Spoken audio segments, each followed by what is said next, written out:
You're listening to the Valley Current.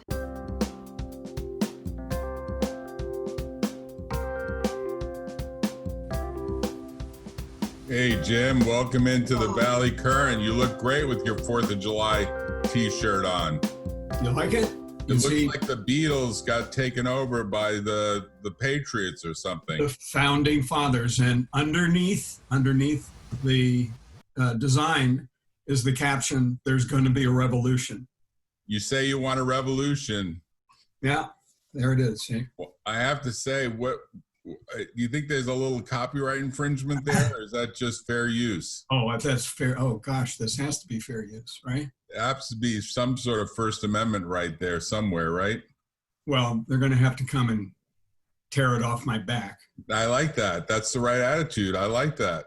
Well, I got it in Philadelphia. Well, that's even better. You've been in that circular room that has the constitutional rooms and treatises all over the place? I've been through Philly a few times on the, basically, we took our kids through on the bicentennial tour when they're, oh gosh, the kids who are now in their 40s were teens, young teens. Right. And then we've been back a couple of times since then. But since I grew up near there, it's an attraction for me, and it's a good reminder. It's a particularly good reminder during these times. I mean, you sent me that article today about what could happen to manipulate the election. So I have to tell you, I've been listening to Bill Maher do that rant over and over again about Trump not leaving the White House.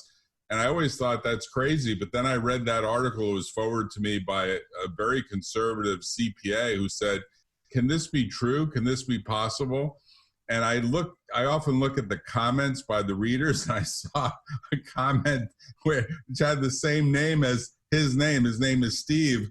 And I said, Steve, is this you? Because it said, well, what about if he just gets reelected? We have the same problem. It was pretty funny. I thought to myself, that's really funny. That's how people feel. But I don't see a lot of locomotion going on behind Joe Biden. I don't see a lot of people as jazzed as I would hope everyone would probably hope they would see, right? Well, if you read the commentary, I think what you find is that a lot of people say that for him to lay low right now is a very good thing to do. You let if the other guy is self-destructing, you stand back and let him do it, right? And then there's plenty of time for people to, get whipped up into this. I mean, clearly, I think most people think that what's going to animate those who vote for Biden is largely because they would take anybody with a heartbeat other than Trump, right? Oh, I saw a sign that said anyone with a working brain. Yeah, but I don't know if you saw the recent press conference that Biden did at the end of his speech. Back in I'm from Delaware. Yes, right. Yeah. So, and I had yesterday I flew the Delaware flag because it was, you probably don't know this, Caesar Rodney Day. Oh, is he the founder of the Delaware Republic or something? Well, he's the guy, remember when the commemorative quarters first came out and there's the guy on horseback there? And if you've ever gone back to Wilmington to try a patent case, yes, you stay in the Hotel DuPont and right across is Rodney Square. And that's in that image of him on horseback is in the statue there. And that represents a commemoration of the horseback ride that he did from July 1 to 2, an overnight ride from Dover to Philadelphia, to when he found out that his letters had been intercepted by one of the two other members of the Delaware delegation. This one was against the declaration. And then he found out about it. I found out that the vote was going to happen on the 2nd. So he hopped on his horse. He had skin cancer. He was very sick. And he rode the 90-some miles overnight to get to Philadelphia just in time to break the tie in the Delaware delegation and make the vote for the Declaration of Independence unanimous. Nice. Among the colonies. So he's a hero for Delaware. And I always love telling the story because outside of Delaware, nobody knows it. But you were brought up to be a patriot then. You were right there in Delaware, and you were brought up in in a family that respected patriotism, right? I think almost everybody did in the 50s. Yeah. I mean, that was, remember, it had been only a few years since the end of World War II, Greatest Generation and all that. So it was, I mean, I think that was a heartfelt feeling throughout, and it felt, pretty natural. But that, again, that was the 50s. And we were tagged with that, that sort of, the new suburbia and so forth. I mean, I lived in a working class neighborhood, but it was a place where people felt a lot of hope, because the working class after the war had a lot to be hopeful about. I mean, there was upward mobility, it was everywhere. So it was a different time. But but getting back to Biden, his press conference was pretty remarkable. I mean, I think if they were expecting the Trump campaign was expecting that Biden was hiding out because he was incapable of meeting the press and responding to their questions, they were sorely disappointed by that, because he was very, very good, it seemed to me. So let's turn our attention to questions I've been getting, because you're the trade secret guru. You've written the book. This is like part 2 on a subject that we started. A lot of people are calling me about this latest lawsuit where Amazon is suing because the guy who I guess had become an expert in whatever their cloud system is, I think it's called AWS, has moved over to Google. Of course, they're competitors, as is Microsoft. It's like 3 big players in enterprise cloud, which is pretty much Amazon with AWS, Google with G something, maybe Google Platform GPL or something like that, and then Microsoft with Azure. Apple had an initiative that failed. So and honestly, cloud, there's actually a different third, and Google Cloud is a small, rapidly growing, but a very small segment of that market so far. And full disclosure, I mentioned this to you. I have a son who works at Google Cloud. Okay. So, but IBM's been a player too. Yes, IBM is the third one. So IBM's the third, and Google's coming up fourth. Right. Google's not in the top 3 yet, but plans to be. That's right. Right. So these people are very valuable, right? These people that understand cloud are very valuable. Sure. They develop a lot of expertise.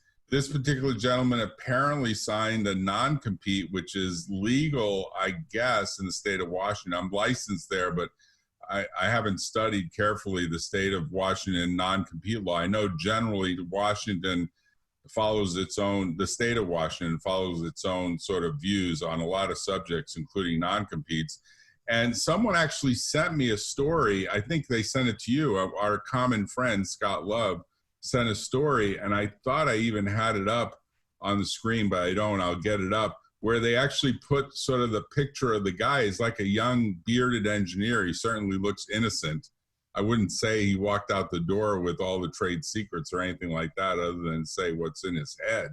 But you have this problem of what do you do with people that move from one company to another, where the culture and the law is different in the state of Washington than it is in the state of California?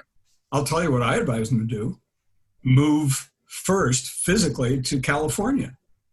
I mean, then your problems are solved. So basic, simple 101, move to California, get yourself an apartment, get the company to pay for it and not pay for it. They probably paid them a lot of money to move over, would be my guess. Yeah, I mean, it just doesn't make sense to me. I don't understand why the guy hadn't already moved to California or figured out that he needed to do that if he wanted to have real complete protection. Now, maybe he didn't want to leave Washington and really liked it there, but then that was a big risk that he was taking, because there's a home base issue. You have it's a safe harbor to be here, because you couldn't pick. I don't know. There may be some other states that have an approach to non-competes that's equivalent to Washington's. But Washington and California are kind of opposite ends of the spectrum. Washington believes that businesses ought to be able to protect themselves from the uncertainty and cost and messiness of trade secret litigation, which is very tough. I mean, how do you figure out? You mentioned the guy leaving with things, really important information in his head, and how do you figure out that they're actually using this somewhere else? You can't watch what they're doing, and whatever they manage to do will probably look different anyway. And so the rationale for having non-compete agreements and we're talking here just the commercial context, not the things are going to embarrass me, and so I'm going to make sure that my niece signs a non-disclosure agreement, or some woman. Those are private non-disclosure agreement issues. But among businesses, there is a rationale for this. That's not.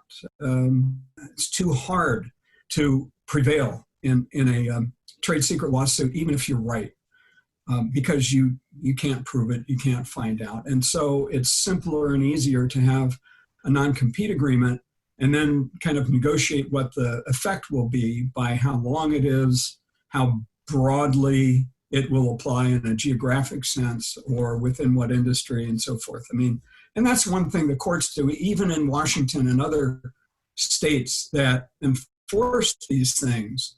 They don't just take them as written. They will look at them very carefully. They will decide, are the reasons that this person did, the breadth of the company that he worked for, the geography that they served in the business, and the length of time that it might take for whatever it is that he knows to degrade and become less important. In other words, is this something that the business actually needs in order to protect legitimate interests, as opposed to just wanting to make it harder for competitors to hire people away? So it's not an irrational choice. I mean, we had what some people have said is a large, very, very scaled up experiment over the last 35, 40 years between Massachusetts and California, where, if we remember back in the 80s, when Route 128 and Silicon Valley were roughly equivalent. And there are those who have argued that the main reason that Boston lost that position to Silicon Valley, and that Silicon Valley just took its hockey stick growth, was precisely because employees here are absolutely free to move anywhere, and anything that even looks a little bit like a non-disclosure agreement a non-compete agreement. Non-disclosure agreements are fine, but anything that looks like a non-compete is going to be thrown out by the courts. And that includes a non-compete that comes from another state, that chooses the law of that state, where somebody entered into it in that state when he lived there, and yet has come to live in California. The California courts are protective of residents. They're even protective of people, of the companies here who are hiring somebody who's a resident of another state. Right. There was that case many years ago, you remember, where there was a woman who lived in Maryland, signed a non-compete with a Maryland choice of law clause, then ended up getting hired by a California company to telecommute. And because the company in Maryland screwed up on a procedural point and didn't get to judgment before the California court did, the company who hired her brought a case in California and said, look, it's our interest. We want to hire this person. California public policy is very strong on that. And she won.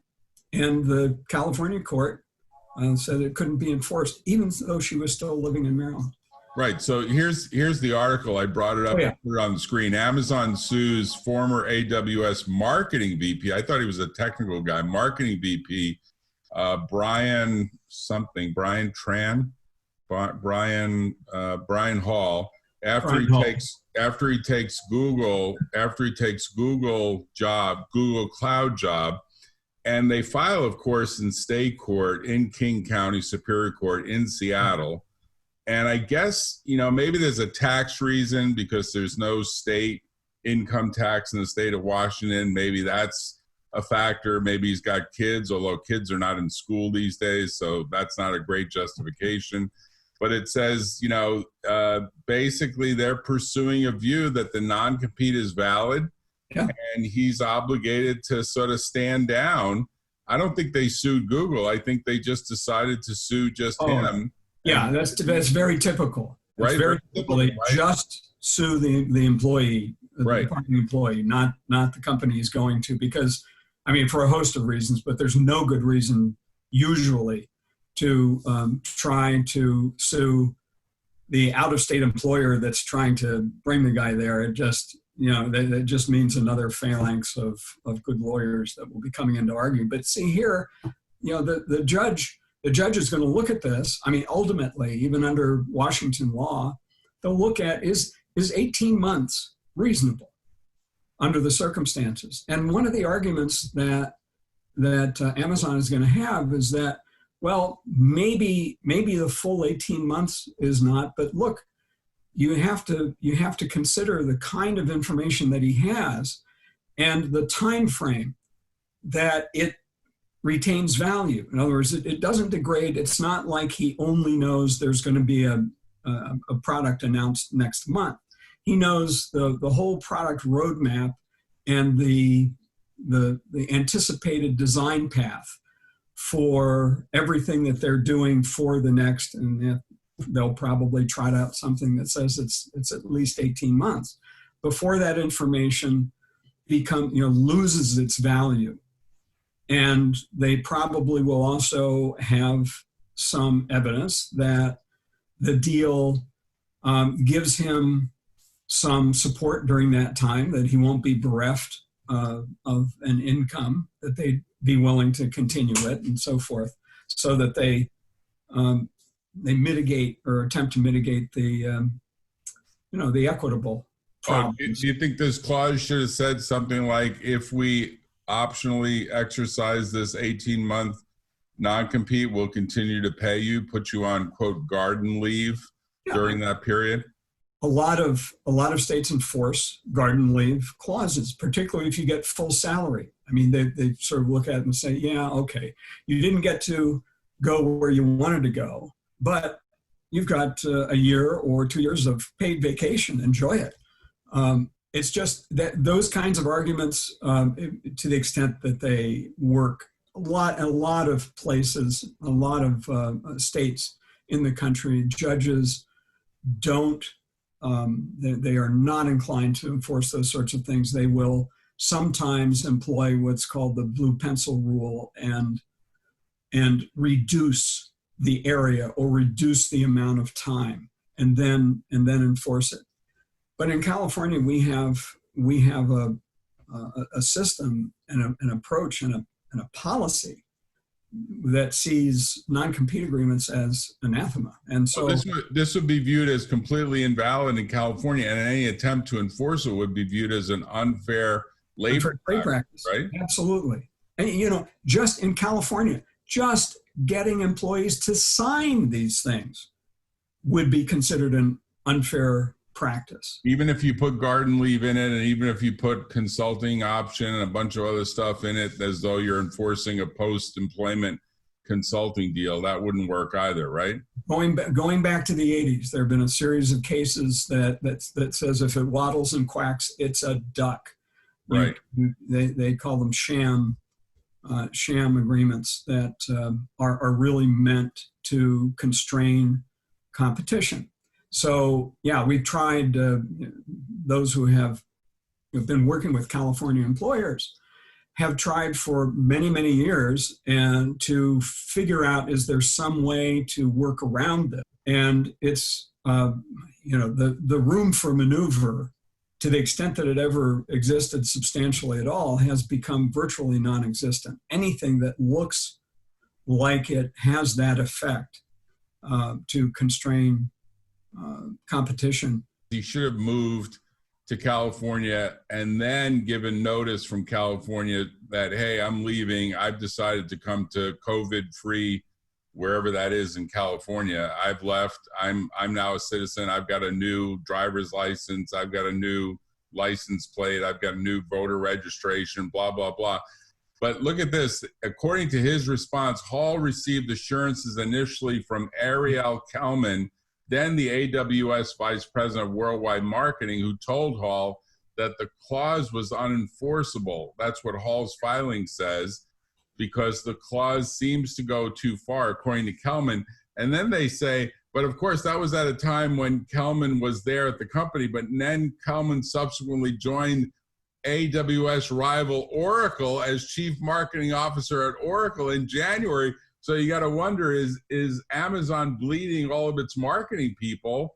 And they just see this as, hey, one after the other are leaving, and we've got to try to stop this, because I don't think there's a lawsuit against Kelman, although maybe one is coming now. But he's probably here in California for Oracle, so he did the right thing, right? Well, apparently they didn't sue him, but we don't know all the details here. And it's, you know, it really, I can understand why the guy said this, but clearly, you know, even if he was told this by his superior, that's not going to be a guarantee that the court's not going to enforce this. He was taking a lot of risk. You know, there's a standard playbook when you hire somebody, when a California company hires somebody who has signed a non-compete in a state where they're enforced. The standard playbook is to have the person move to California, and while they're here, serve notice that they're leaving, and immediately file a declaratory judgment action here in California, and try to bring that to judgment, to some sort of ruling, faster than the former employer can bring a case, you know, in their state. It almost once Minnesota and California got into it, and each refused to recognize the other's rulings in a departing employee case. But that's really unusual. Typically what happens is whoever gets to a decent ruling first, the judge in the other place is going to say, I'm done with this. Right, because you got what's called the first to file rule playing into this, which is whoever files first legitimately has rights to say, my case was first, it needs to be adjudicated first.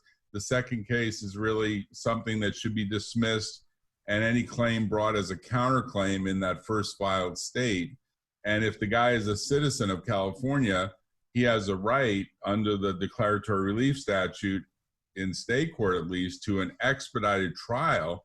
So he could argue, look, we can get this case to trial quickly. It's a strong California policy here. Yeah, so in fact, it's even simpler than that, because in California, the issue is so clear-cut. There are no exceptions. So if you present the basic case, you're going to get a preliminary injunction against that out-of-state company enforcing the contract, and you'll get it quickly. So there really isn't much of a contest. I mean, and courts in other states, once the person is gone and he's in California, what do they really care that much? Whereas in California, the judges here, you know, have been trained by experience and by reading the law. They know that this is a critically important policy for California. I can tell you when we were working I was working with the Senate Judiciary Committee on the Defend Trade Secrets Act. Right. It almost came to failure because the California delegation, Senator Feinstein, insisted that a provision be inserted into the statute that would guarantee that California's position on non-compete agreements would be respected by federal courts sitting in California. And so that resulted in two special provisions in the Defend Trade Secrets Act. One was that the courts would have to generally respect the policy of the, on these kinds of cases, departing employee injunctions, would have to respect the policy of the state in which the court was sitting. And very specifically, that the court could not apply this strange interpretation of what's been called the inevitable disclosure doctrine. That is, the court under the DTSA may not issue an injunction against a departing employee in a trade secret case simply based on how much that person knows.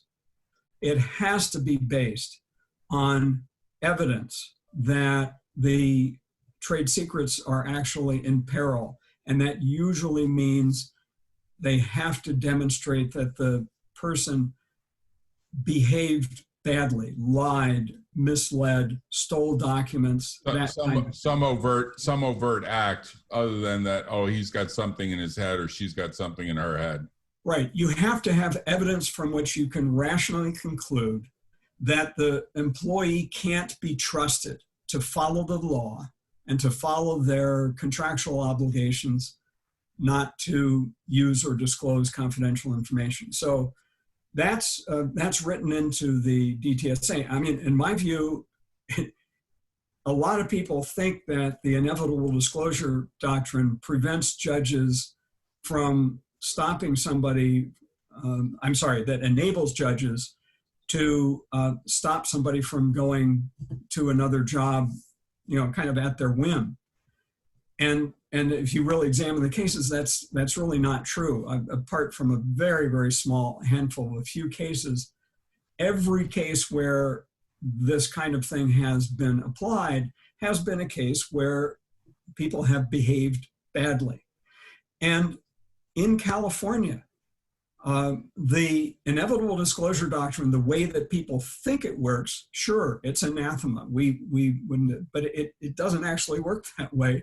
And in California, because we have the same standard of threatened misappropriation that exists throughout the country under the Uniform Trade Secrets Act, because we have that, a court in California, state or federal, would be able to look at a situation where somebody has engaged in the midnight download or otherwise, very badly behaved, and conclude that there is a threat, an implied threat to the integrity of the secrets, and issue some sort of restraint. It can't stop them from taking the job, but accepting the job, but they can restrain what it is that they can do. And they might tell them, you can't show up in this department you can go to work for Google, but you can't work in Google Cloud for 3 months or what have you. Right. I'm curious, if Amazon wanted to improve its chances, could they imagine putting a clause in that says, following your notice of resignation, you will make yourself available for at least 30 days in Washington to provide us with a transition, and you agree that's a material part of your employment, and absolutely you agree to make sure that 30 days transition is provided. Do you think that would work to sort of allow the race to the courthouse to be won by Amazon? Or do you think, you can't stop someone from picking up and going to California if they want to go to California, they want to go to New York, or they want to go overseas? That's their right. You can't contractually prevent their mobility that way, which is designed to ensure that the race to the courthouse is won by the employer. Or do you think if it was 10 days or 15 days or shorter, obviously most people think people should give some notice, right? And provide some transition. Usually it's 2 weeks, sometimes it's more. I'm kind of curious where you come out on whether Amazon could have improved this clause. Apparently Judge Ricardo Martinez in the U.S. District Court there up in Seattle in some other case commented about the same non-compete and said, it needed to be more tailored. So the precedent, even in Seattle, is not great, at least in the federal courts, which is probably why they filed in the state courts. But what do you think about improving? could Amazon have possibly improved this clause? I'll put it back on the screen. It looks pretty broad to me. It says, during employment and for 18 months after the separation date, employee will not directly or indirectly, whether on employee's own behalf or on behalf of support the development, manufacturing, marketing. I mean, the guy probably had nothing to do with development or manufacturing. He probably had everything to do with marketing, right? Yeah, well, this is the way you craft these things. I'll answer your specific question about whether or not if they had that extra clause, would that have helped them? Yes. But the kind of thing that you're looking at here is the very typical kind of language that companies use to figure out how much restriction do we need in order to make ourselves comfortable that this guy is not going to be a competitive threat, having had access to our trade secrets. And so one of the things they could have done was take something that looks on the face of it to be very general and generic to all of the employees of his class, and negotiated something that was quite specific, that said, for example, you're going to have this position. And in that position, you're going to be exposed to and expected to develop information, confidential information, the following type. And this kind of information, you agree, is readily portable to another competitor.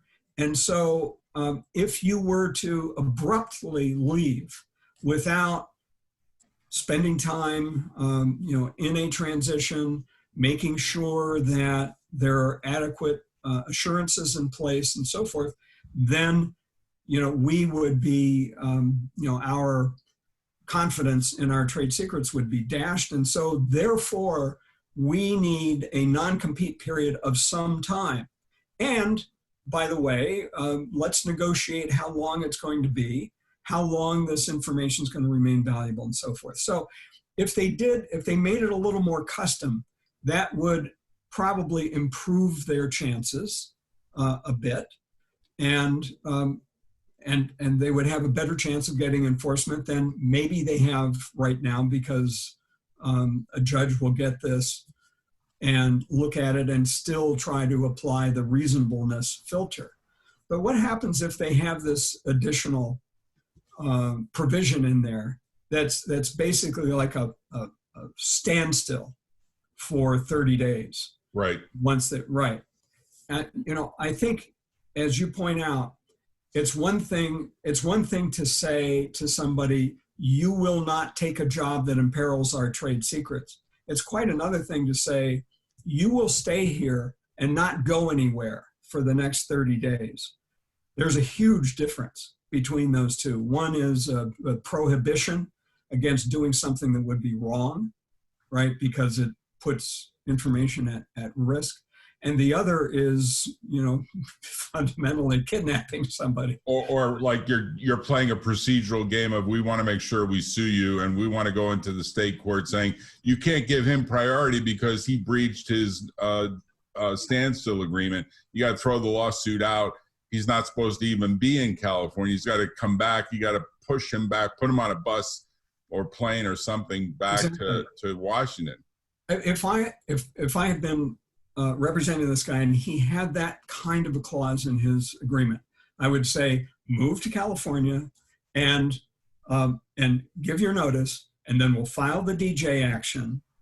And in that action, we will point out how that special provision was imposed on you as a sham process to ensure that you stuck around long enough for them to eliminate California jurisdiction, right? And make it impossible for you to come to work for a California company where you would have these kinds of protections. So you would just build this in. At the end of the day, it won't matter. It won't matter, because even that special provision, I mean, it might be helpful to them in Washington, right? If they had that kind of clause that said you're going to stick around and have a transition and so forth.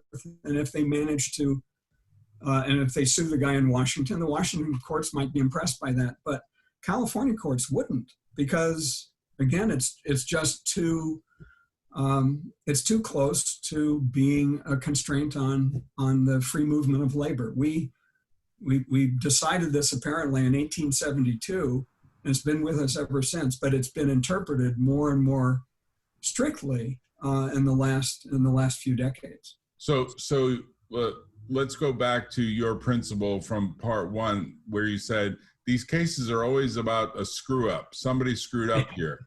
I guess you could say Amazon screwed up by not anticipating better the customization need, because people do leave, they are mobile, they do come to California, these non-competes are challenged.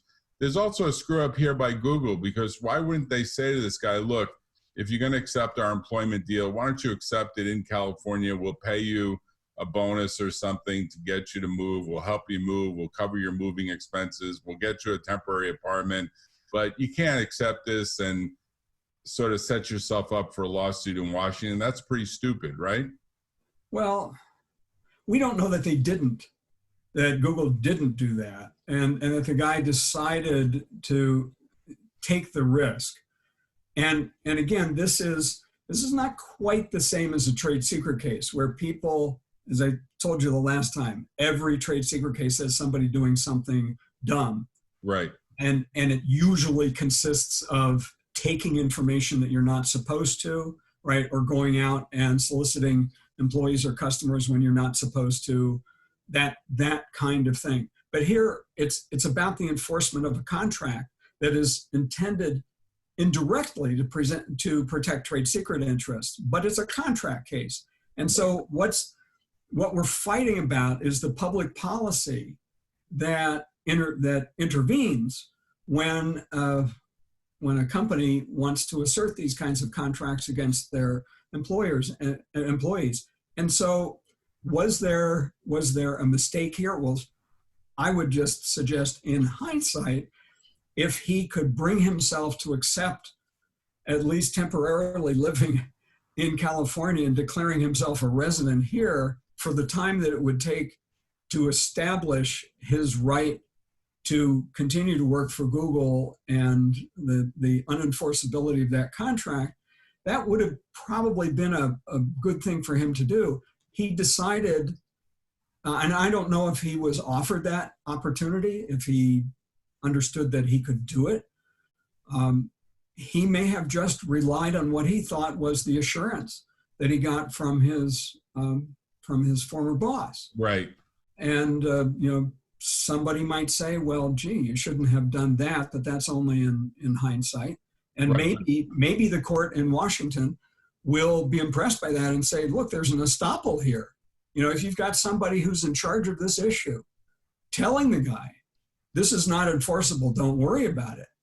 And so he goes on and acts in reliance on that.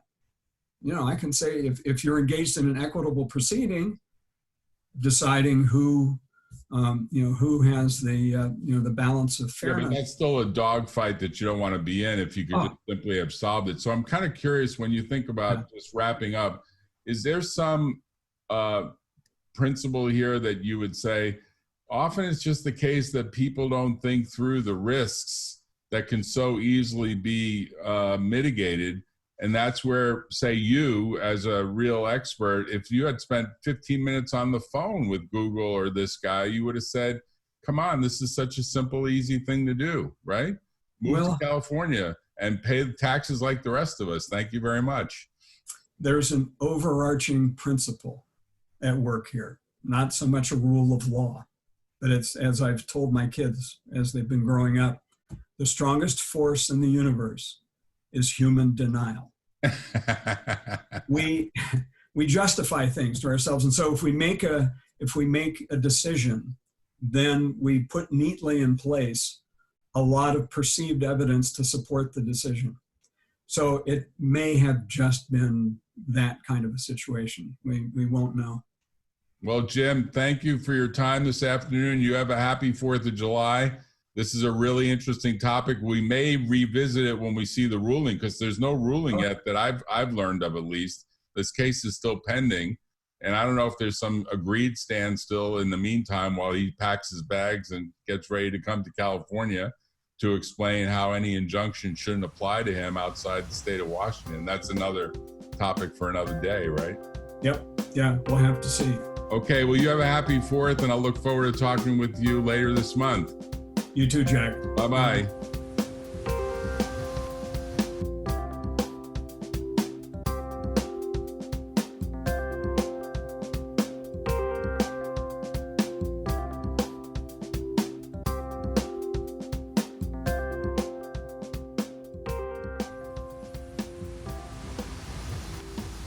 Tune in next time on the Valley Current.